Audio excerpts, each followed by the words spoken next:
Welcome to Indoctrination, a weekly conversation series about protecting yourself from systems of control. I'm your host, Rachel Bernstein. This podcast is a labor of love. It's something that my team and I are very committed to.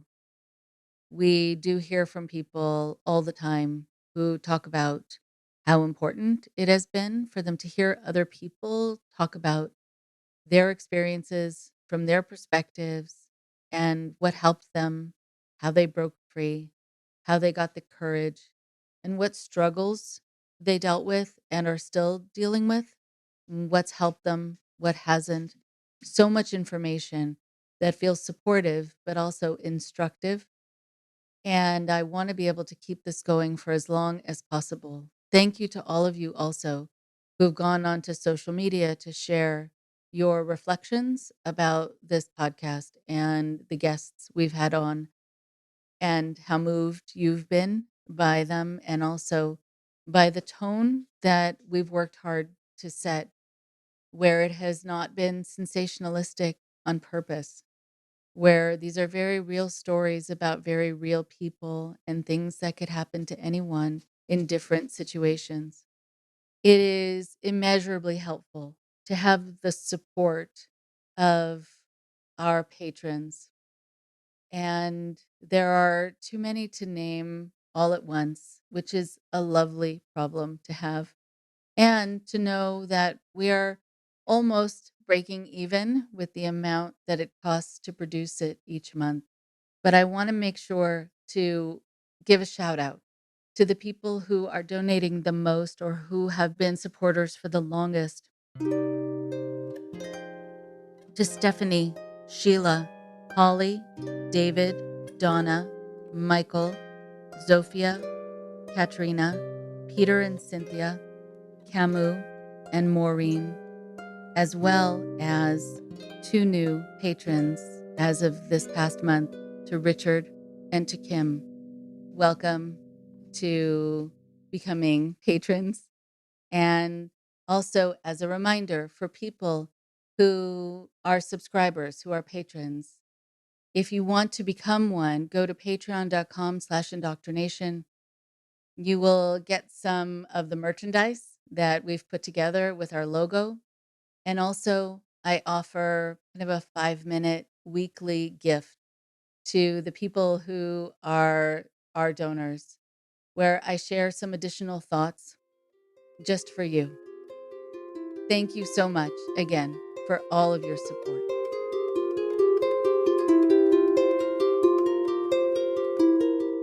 I'm very excited to have you here, my guest today, Olga Yurkova.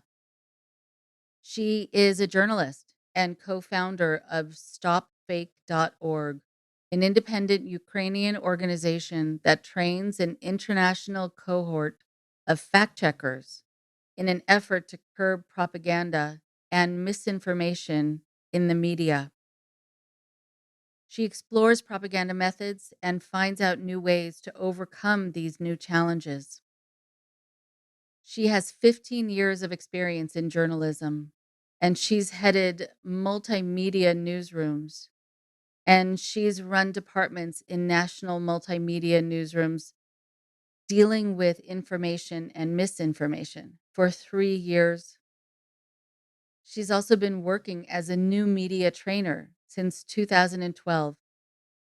And for fighting propaganda, Yurkova was included into the list of New Europe 100 and was named a TED Fellow in 2018. Her work is so interesting and so important. Here's Olga now.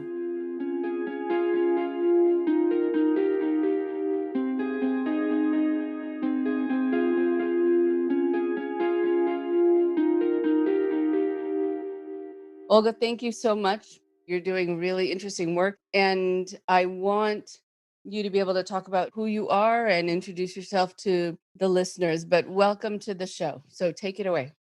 Thank you so much. I have 15 years experience in journalism, and we started our project 7 years ago in 2014. I remember that Sunday evening well. I was at my workplace and transcribed the interview. And just before, unmarked militants illegally invaded Crimean Peninsula. And obviously they were Russian soldiers, but Russia did not confirm that. And at the same time, a lot of fake news about Ukraine appeared in the information space. It were blatant lies, outright lies. So for some time, we were speechless with shock. When I say we, I mean Ukrainian credible, honest journalists. Then a group of journalists, including me, started a website to investigate this fake news and collect all this false news about Ukraine and refute them with journalistic methods. Just take a piece of news, check it with verifiable proofs like photos, videos, or other strong evidence, and if it turns out to be fake, we put it on our website. Our main goals were three: to gather all the false news about Ukraine in one place, show in detail how we refuted them, how we checked them, and increase the media literacy of our audience in this way. And when accumulated a large amount of material, we show that this problem really exists and show its real significant scale. And it was 7 years ago. No one of us believed that this initiative would last that long. We just responded to the challenges of the time. And we did what we thought was necessary and important. And in fact, we have set a trend of using fact-checking to reveal foreign disinformation. And now we collected irrefutable evidence of a complex system of Russian disinformation and raised awareness of this problem internationally. It's a wonderful thing. And I wonder a couple of things. First, just how it's been for you, because sometimes when people are refuting things that are not true on a political level, on a national scale, it sometimes gets very tense. It sometimes can feel dangerous. I don't know if you have dealt with intimidation, if you have dealt with feeling at all worried about this. Fortunately, we are in Ukraine, not in Russia, so many of our team get some threats, for example, online, but we used to deal with it every day, so we don't take it seriously. Okay. And so then what were some of the things that were being said about Ukraine, that there was suddenly this push for disinformation? What was the disinformation? Disinformation is not just it's not lazy journalism or, for example, bad journalism. We started our project with checking of. We just focused on the work of our colleagues, so-called colleagues, journalists. It's not something on social media or something like this, and we have known them as credible journalists, credible media, but situation turns out to be quite the opposite. Like in one moment, it's not. Actually, it didn't happen in one moment because now we know that there was some preparatory period, some preparation of public opinion in Russia, for example, and diplomatic and political steps. But this modern scale of propaganda in Russian media of completely false information there, it started with the Russian aggression, military aggression of Ukraine. It's just like part of their military, not military tools, but it's like a hybrid war.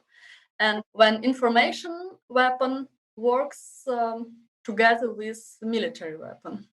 Right. I love the way you just said that, because so much of what we've learned about what's happened throughout history, recent history, not recent history, has been how the justification for war has been cultivated by misinformation or redirect of blame, or just crafting things out of the air, that where there is somehow a threat, where people are up to something, where they're taking away your power and you need to get it back. That's something I know all too well from family of mine who perished in the Holocaust, just being seen as my ancestors were not human, they were vermin. and they were a threat. So less than human, and then suddenly superhuman and a threat. So they were both things, but both things, whatever would work for the audience, I think, to make it seem justifiable to then engage in war and to be okay with it and to be okay with having other people suffer. So I agree with you that I think it is this two-step process, and there are probably other mini steps along the way, but this two-step parallel process is extremely powerful. And if there aren't the stopgap measures, if there aren't the walls that are put up by groups like yours, it will just keep going and going and going, and it gets quite dangerous. Yes, now we have more than 4,000 refuted false news about Ukraine on our websites, and most of them are created by the Russian media, both state and privately owned. And we analyzed the main narratives behind them and identified 18 such narratives. For example, that Ukraine is a fascist state or failed state, or state run by a junta who came to power as a result of a coup d'etat. And these are narratives of discrediting the Ukrainian army, Ukrainian government, Ukrainian reforms, different Ukrainian institutions. And so it's not enough just to check this false news. And I think that now we not just check, we are also part of the civil society Right? Okay. who develop the policy in Ukraine of policy of countering disinformation. I think that there is so much that you're doing that you can only imagine the impact, because you don't know. Again, if people didn't say this is false, all of these narratives are false, then what would happen next, and what you're potentially preventing from happening. I think this is all very powerful. And so you were mentioning some of the narratives. Can you mention some of the others that you noticed that was being said about Ukraine, where you needed to clarify, you needed to make sure people knew the truth about these particular narratives because of how potentially destructive they were going to be? For example, there are a lot of fascist stories constructed using Photoshop swastikas on pictures. Something very, very simple, yes, just to draw a swastika on the Ukrainian tank, for example, and then write or show that that Ukrainian army or Ukrainian volunteer battalions used swastikas as their symbols. Or for example, them using a lot of stories about military camps in Ukraine where far-right militants, Ukrainian militants, or for example, militants from the US or from Baltic states, because the Russian propaganda also loves Baltic states. This militants allegedly teach Ukrainian children how to kill people, for example, and it's not true. It's just complete fiction. And there are a lot of such stories. This is like recurring stories all the time in information space. They repeat them, and sometimes we even laugh from these stories. For example, about the story that Ukrainian children are forced to play with the plush Hitler, like toy or Hitler toy, for example, or some stories about the portrait of Hitler, stories that nationalistic Ukrainian party proposes to put portrait of Hitler on the banknote, for example, and it's also lies. And a lot of stories with Hitler, with fascists or Nazis, and then the danger of all of these stories is in their cumulative effect, because yes, when we talk about just one of the stories, they are like sometimes even comic, but this cumulative effect really, unfortunately, it really works. Right. So what can you tell us about that from your understanding of that cumulative effect. I agree with you. I think about it like with George Orwell, the author, 1984, just the propaganda machine and the impact that it has. Why do you think that it has that effect on people? Why do you think people, because we're seeing it here in the United States a lot. Sometimes I find even the more extreme the story is, the more it gets believed somehow. I mean, what have you come to understand about why it makes this impact rather than people just dismissing it? It's a bit of problem because we're just starting to think how to measure this impact. Because now we just see that the proliferation of this information, and we also have some sociological research in Ukraine, which is being conducted every year, at least for 3 last years, and researchers asked people in different Ukrainian regions about their attitudes to some narratives about Ukraine. Now we see that there is some part of the Ukrainian population, unfortunately, they believe in Russian in attitudes and narratives promoted by Russia. For example, that the Euromaidan protest in Ukraine was a coup d'etat, despite there were 3 elections or 4 elections in Ukraine for this 7 years, democratic elections, and but people still believe in these narratives because they get their information from Russian TV channels or from because people can get the access to these TV channels through the internet when they want. Despite the Russian TV channels were banned in Ukraine, propagandist TV channels, yes. But everyone now can use the VPN and get the access to these TV channels. And people mostly in the eastern Ukraine, near the front line, they get their information from Russian or pro-Russian sources, and they tend to share the Russian attitudes. Our researchers in Ukraine even have a hypothesis that there is some link between Ukrainian identity and of people and their attitudes to these pro-Russian narratives. When people consider themselves Ukrainians, then they tend to believe in Ukrainian narrative, like not believe in this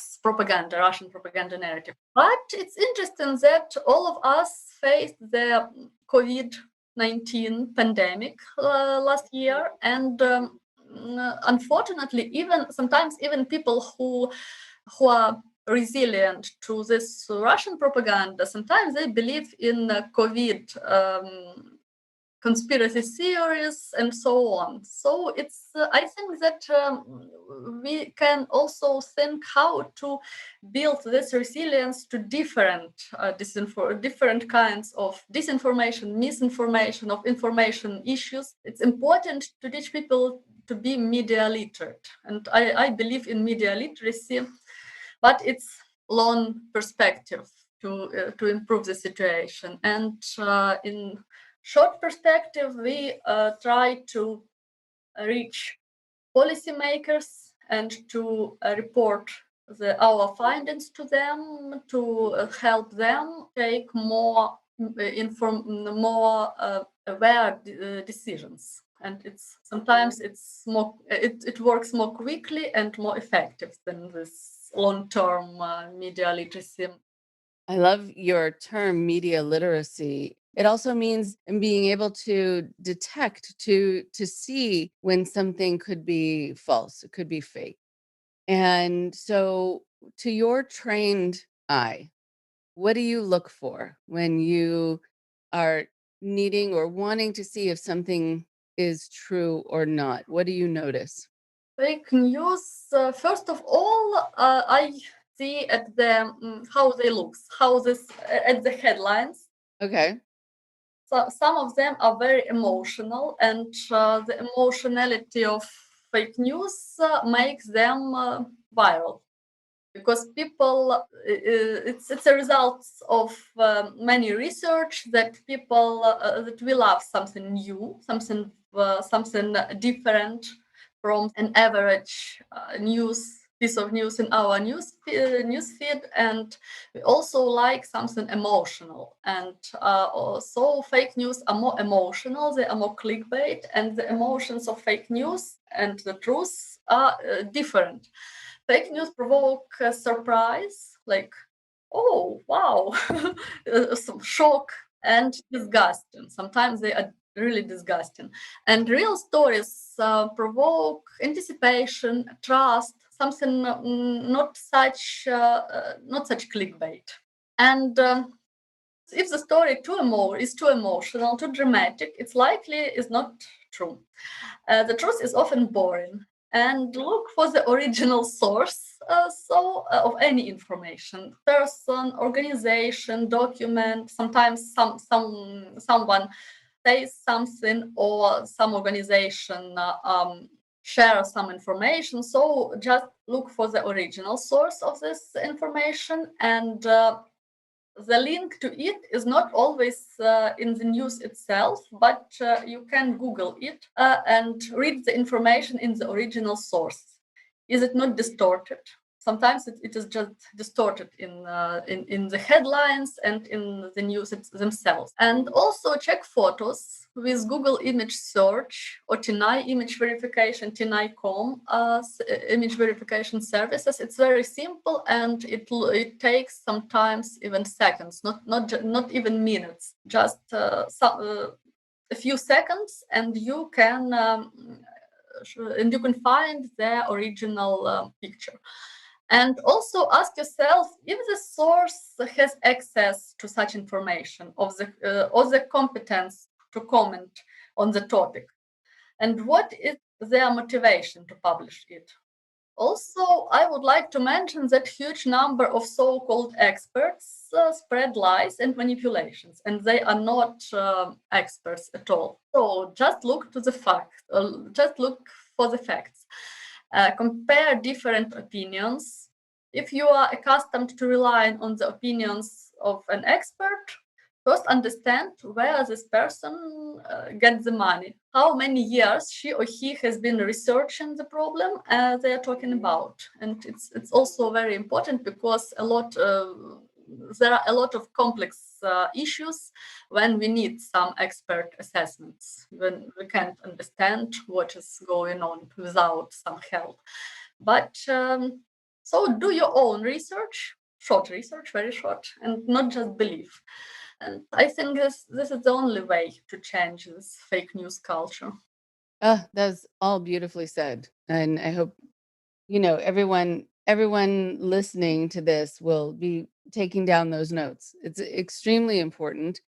I think being able to also go back to something you said about sometimes experts are not necessarily experts, or they have a certain agenda also. So it's not enough just to see letters by somebody's name to show, that they have certain degrees, or that they work at a, place that has a big name, but who really are they, and what is their motivation?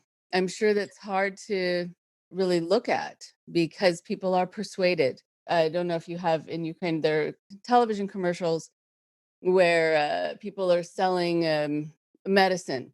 So they have someone in a white coat, so they look like a doctor. They're an actor, and it could say doctor something on their coat, but they've never been to medical school, but they look like a doctor, right? And so it lowers people's defenses. It makes them more open to the information and to the validity of the information in the presentation of it. So I'm sure that does get confusing. Yes, yes. Unfortunately, it is a big problem, and people often believe to bloggers, just bloggers. They are very emotional, they are very persuasive, but they don't have relevant education in the issue. So I think there's a lot of work to do to educate people to sort these issues out. Mm-hmm. You said something also about the truth being boring. I think that's so true.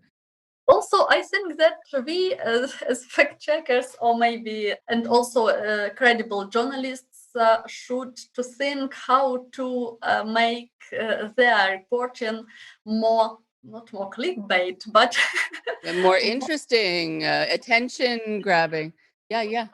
yes, because sometimes honest journalism looks like diet bread, something like this, and fake news looks like Coca-Cola and junk Uh-huh. food.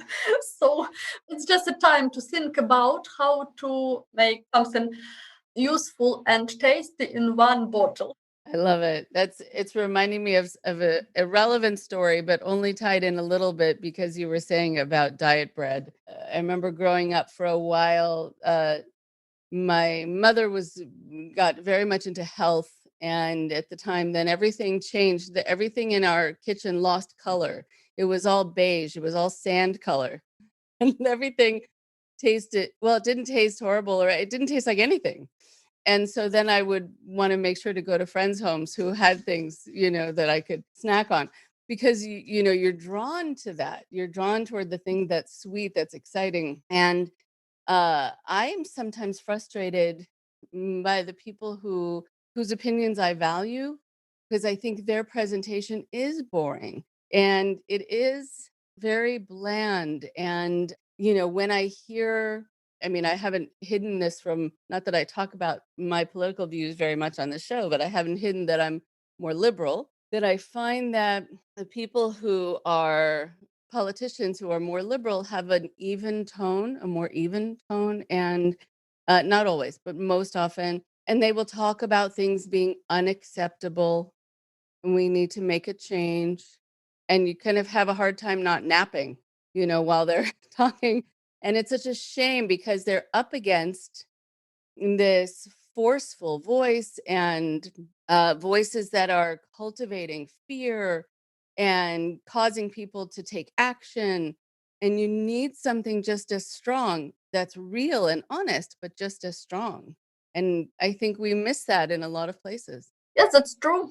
We live in very aggressive, very toxic information environments. We should not do like them, like they. Yes, we should not be like this propaganda, but we should think how to become more visible, how to be different. I don't know. It's not very easy. It's not, because it's this fine line, right? Because here you were talking about kind of aggressive media times, aggressive times. You're right. You don't want to be aggressive in response, but you want to be strong. Yes. It's hard to figure out how, but it's like the other side needs more representation, I think, where people feel a little more protected. And like, a leader says, yeah, I got this. Don't worry. I understand. Yeah. For us, it's more important to reach out policymakers, opinion makers, like journalists, people who can help us, teachers and educators, people who just can help us to educate people, to reach more wider audiences without just shouting, but in different ways. Right, exactly. So I also wonder about radicalization, because I know that, one of the reasons that people like you, I think, do what you do is so that people stay, I want to say reasonable, that you kind of cool the temperature if you can and keep things from getting out of control. So, what have you noticed in terms of radicalization, or is that one of the things that's motivating you to do this work?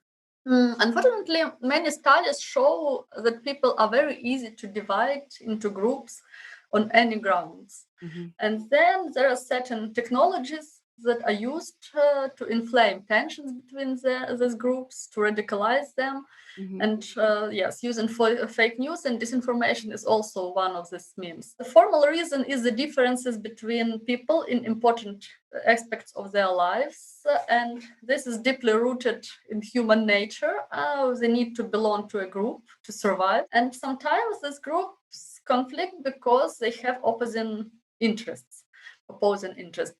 For example, the war in eastern Ukraine leads to the some polarization of society along this line, and people in different regions have different attitudes to the conflict depending on how it directly affects them. And social polarization also arises between citizens who have strong patriotic sentiments and demand the restoration of pre-war status, and citizens who agree to compromise within the framework set by the Kremlin. But this situation becomes more dangerous when these differences are artificially inflated by external players. In our situations, it is Russia. And the situation is known as divide and rule. And Russia do this in different countries, not just in Ukraine. Ukraine is just testing lab for this techniques. And they find first they find weaknesses and then provoke. Like through pro-Russian channels of influence, they bring this weaknesses to absurdity and in order to provoke social tensions. For example, as a result of Russia's aggression in Ukraine, more than 1 million people left the occupied territories and moved deep into Ukraine. And Russia was very active in spreading fake news, which set the locals against the displaced people and vice versa. These were stories about non-existent statements, aggressive statements against these people. And this requires a lot of work from civil society to explain when this influence is artificial. I remember this in Ukraine. It's different. It's exactly the setting up one group against another group. And unfortunately, social networks also contribute to radicalization in society. We see that there people often allow themselves in social media, people allow themselves to behave in a way in which they would never allow in personal communications. So disinformation spreads in real time, and also this emotions also spread in real time, and this is dangerous because sometimes the conflict can arise out of the nothing at the speed of a forest fire. So we need to be aware about this. And also, I think that proven by research that we are spreading fake news that reinforce our existing views. This is work together with the social media algorithms, which offer us more and more content that confirms our already existing opinions, filter bubbles, and we have less contact with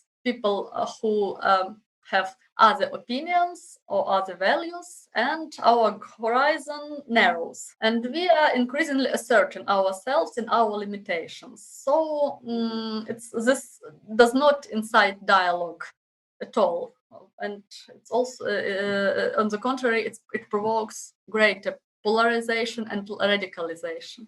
Okay, that was all fantastic, fascinating, and just showing the process, how it all can happen and how it all can happen so quickly, and also why it attracts certain people to it. That's always very interesting. And I think the idea that it underscores and validates what people were already thinking, even certain intolerant views or paranoid views.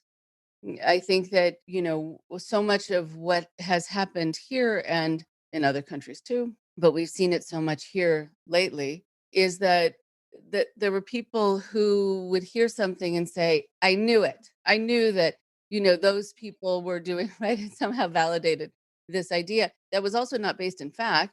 But I think for other people, there is this kind of kernel of truth for them in their life. The people, for example, who are dealing with having family members deported because they're not here legally. Well, then you're telling them to trust the government and you're telling them to trust the vaccine. And they're not going to trust the government. Their brother was just taken out of his home away from his children and brought to another country. Whether or not you agree with that or not, still, it's a validation and in real time in their own life. But I think a lot of people also really liked the last president we had at times, sometimes because they liked his ideas about business and about how a country should be run. And other people who I talked to who became more militant in their ways or just were more obvious about it, they liked him because they felt he gave them permission to just be very bold and raw about their hatred. And so it's been a very interesting time here, and it sounds like it's been a very interesting time there too. And so I'm wondering then, with the work that you're doing, I want people to be able to learn about it and to learn about your organization and where they can find you, and also what you're planning, if it's going to be growing, if other people have gotten involved, and you just something about, showing people about the work that you're doing so they can find out more about it and be involved if they would like. You can visit our website, stopfake.org. We support 13 language versions. The future lies in global approaches not just in fact, not future of fact checking, but future of media literacy at all, of handling this media environment. And I mean the concept of fact checking of the second and third generation. It's gaining popularity now.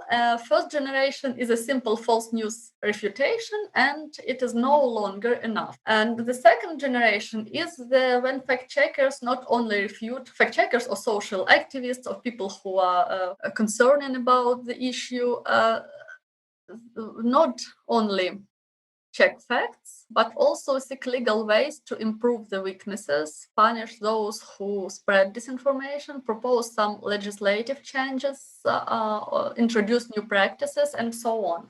And third generation fact checking is a global approach. When fact checkers and people who raise awareness of different of how this environment works, they can operate globally on the internet. For example, I mean fact checking on Facebook, for example. Because in Ukraine, we together with another fact checking organization, VoxCheck, work as independent fact checkers with Facebook. We can mark fake news, and this reduces their visibility in the user's newsfeed. And I think in Ukraine we joined this feature just last year, and in the US it was more earlier. And also this global approach, I think it's when fact checkers in different countries can cooperate widely and work abroad and across borders. These are already some examples of such work. For example, working together on international refutations, and now we see such examples. For example, about special Russian operations abroad, conducted by Bellingcat with their colleagues in different countries. Or, for example, collaborating to expose coronavirus fakes together, because many of them are interconnected or simply roam from country to country almost unchanged. I still think that the media literacy is the most important, and we should teach people how to distinguish true from false, how to educate them about this information influences, and start from, I think, from children, from schools. I could not agree with you more. I think there's much more that needs to take place at a younger age, where people learn this early on and they learn how to decipher fact from fiction as much as is possible, what questions to ask to find out, where to find out, what to detect. And it's hard because when you think about brain chemistry, And, it's the same thing I talk about with people if I'm even working on a personal level, someone who's gotten connected to someone who I see as potentially destructive for them. They don't want to hear it because there's something very exciting about that person. It connects with the brain like a drug, right? And so we're fighting that then, and you're battling that on a grand scale with the addictive piece, the part that lights up, that fires up parts of the brain and shuts down the reasoning, the judgment parts of the brain for a while. It's amazing to when children can get this information, to understand how it works, because unfortunately a lot of adult people do not know and do not understand how it works. Exactly. Exactly. Well, Olga, I'm so appreciative of the time that you spent with us today and the work that you're doing. And I've learned a lot from speaking with you, and the world is a safer place because of you and the work that you're doing. So truly I appreciate it. Thank you so much, and thank you for your kind invitation and for the opportunity to tell about our project and to speak with you about our common challenges. Great. It was a pleasure.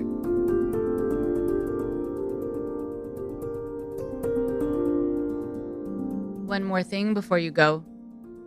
I love having guests on this show who I learn from, who inspire me, who have wisdom and bravery. And Olga is one of those people. I loved her work and also the things that she said. And I'm so glad that she came on the show to be able to share them with you. I especially liked when she was talking about building information resilience and media literacy, because I think it is so vital right now for people to get back into being able to understand all the information that is disseminated, a dizzying amount right now, but being able to decipher what is real and what isn't. I know that there are different places now, different apps that try to sift through if certain pieces of uh, information, articles are leaning in one direction or another from a particular point of view or a political point of view or a social point of view. And I think it's really good to be able to know what drives that information and who wrote it and what the intention is, and also if it's fact based or not. It's also important when you talk to people who are dealing with living in countries where they've dealt with other countries really fully attacking them and going on an all out rampage of disinformation to be able to sway the public. And it is so dangerous because it is so compelling and it really does manipulate the masses. She also used this phrase that was troubling, but I think so spot on. And she said, "We live in aggressive times." That's absolutely true.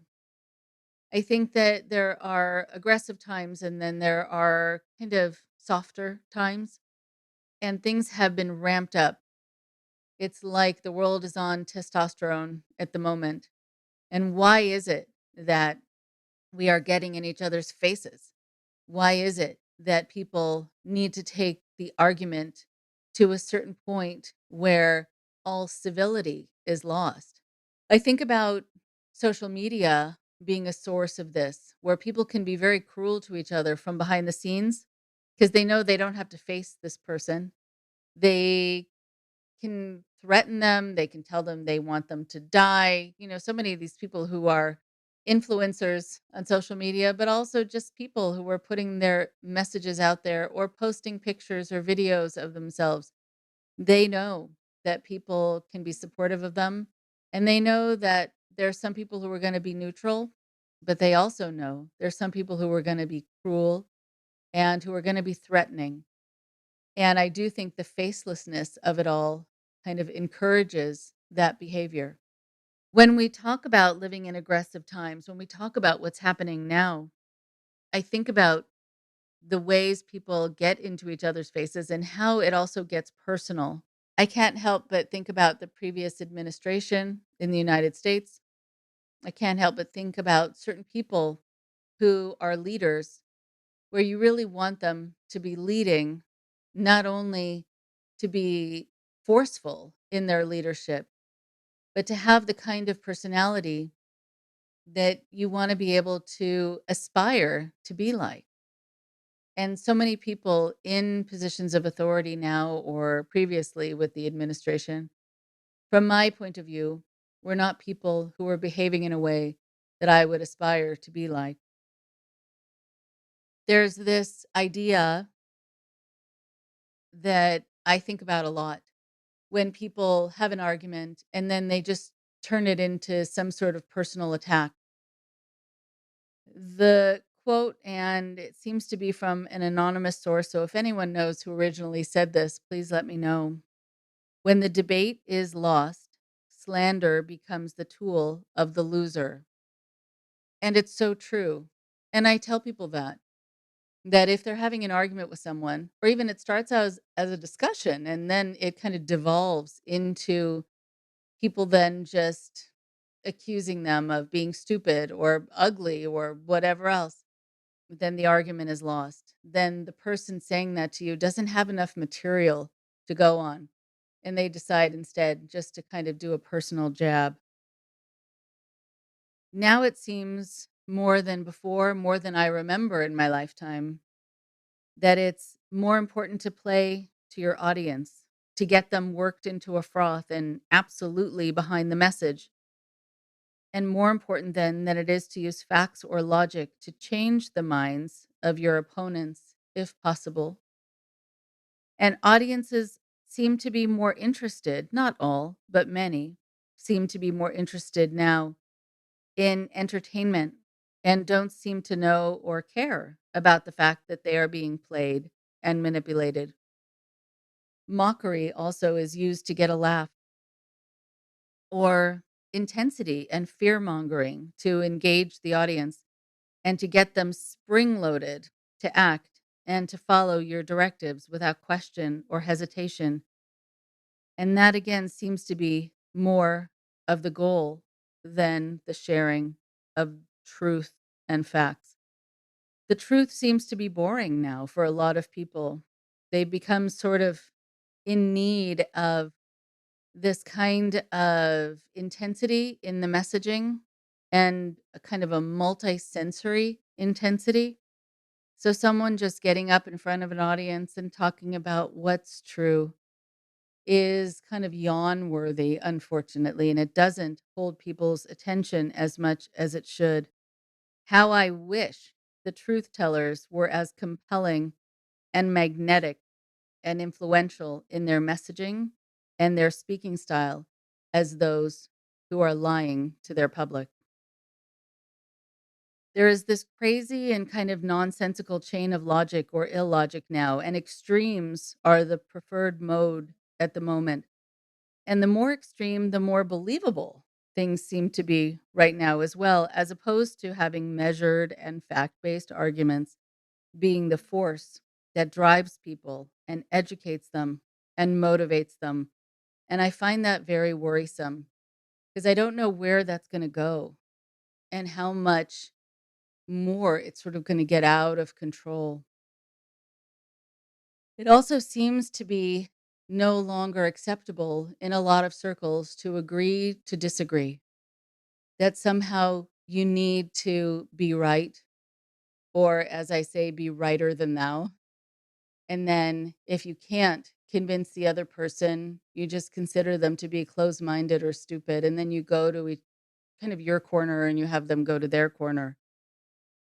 I do think it is okay to agree to disagree.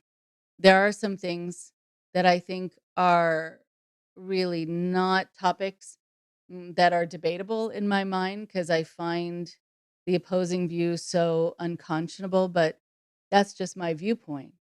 So I do know still that I try to be okay with agreeing to disagree so that we can bring back calm and civility and respect for the other. It's also good to know that during this time of aggressive communication, that you don't want to take the bait, because it does take two to tango. And if someone's trying to get you riled up, it only works if it works. And so there was an image that was going around social media of a number of matchsticks next to each other. And one of the matchsticks in the middle was pulled out so that it wasn't touching the matchstick on either side. And a bunch of the matchsticks had caught flame, and the flame ended where that little matchstick in the middle had been pulled out, so that you could see that there was a chain event, that the fire was going to continue. It was going to continue being incendiary if everyone basically took the bait. And it requires someone to draw themselves away from that argument so that they don't add more fuel to that fire. And I'm reminded, as I end this, of a quote by Dorothy Parker. And I think it's something to remember when people try to get you engaged in a fight. She said, "I don't have to attend every argument I'm invited to." I love that quote. I think it's good to remember. Talk to you next week. Thank you very much for listening. Please support Indoctrination on Patreon at patreon.com/indoctrination. Be sure to give us a follow on our social media. Find us on Facebook and Instagram using @Indoctrination Podcast. And for Twitter, find us at @_indoctrination. We love hearing from you too. So send us an email at indoctrinationshow@gmail.com. And for more updates on the show, visit our website at www.podpage.com/indoctrination.